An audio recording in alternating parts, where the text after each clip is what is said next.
Commandant of the Peace Corps of Nigeria, Professor Dickson Akoh, has appealed to President Muhammadu Buhari to assent to the bill to establish the Nigeria Peace Corps.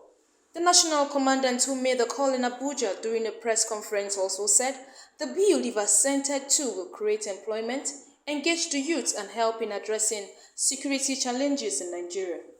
Dickson Akoh said the aim for the establishment of the Corps is to engage and preoccupy Nigerian youths as a pinnacle to the impact of unemployment.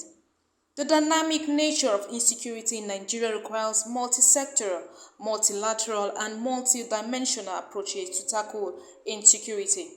He said one of the functions of the Corps is to play a complementary support to other security agencies, particularly in the area of neighborhood watch. Permit me to say that the passage of the Nigerian Peace Corps Establishment Bill is not only timely, reassuring, and a renewed hope for the Nigerian youth, but also a pointer to the fact that the political elite is still very much conscious of the social challenges confronting the youth, and therefore passionate on providing solutions to the challenges in order to place the youth in the front burner of our national life. And to further underscore the high level of acceptability of the Nigerian Peace Corps Bill, opinion poll conducted in 2017 by the Nation newspaper, Nigeria.com, and Nigerian Television Authority NTA Good Morning Nigeria revealed that 89%, 76%, and 97%, respectively, those who voted online supported the establishment of the Nigerian Peace Corps as an agency of the federal government. Similarly, Premium Time, online publication, and Punch newspaper conducted opinion poll on the bill and returned a favorable verdict of 85% and 93% respectively in support of the bill. Concerned with the increasing wave of unemployment and high level of poverty in the land, both past and present administration initiated different intervention policies to mitigate these challenges, especially as it concerns the youth.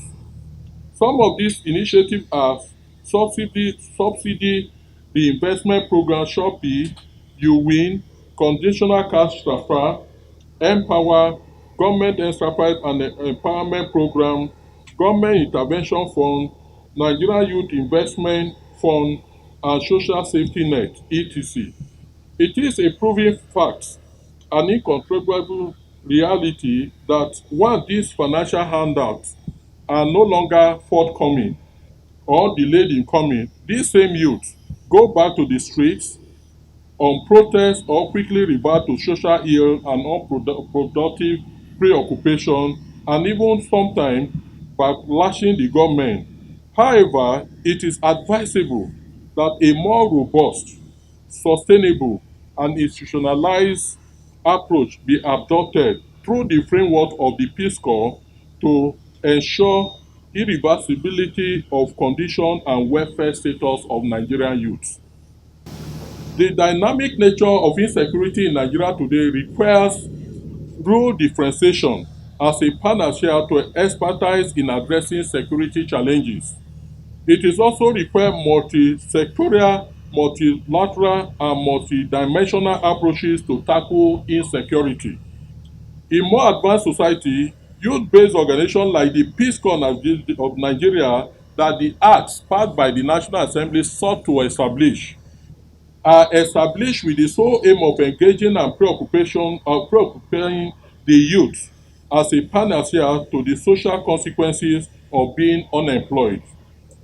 Similar organizations that exist in other parts of the world, like I've earlier told the gentleman press in my previous briefing, are the American Peace Corps, Canadian Peace Corps, Bangladesh National Cadet Corps, Peace Commission of China, Chinese Labour Corps, Leila Uniform Corps of Malaysia, Malaysia People Volunteer Corps, Production and Consumption Corps of China, etc.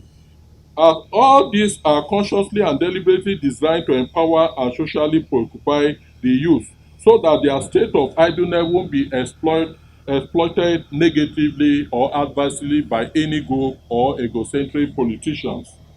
Any group, any individual, any association, bodies that demonstrate interest, like the National Unity and Peace Corps that you are talking about, including other youth organizations, uniform organizations that subscribe, demonstrate interest to be part of the Peace Corps, can be absorbed subject to the condition of training of the Peace Corps of Nigeria from time to time.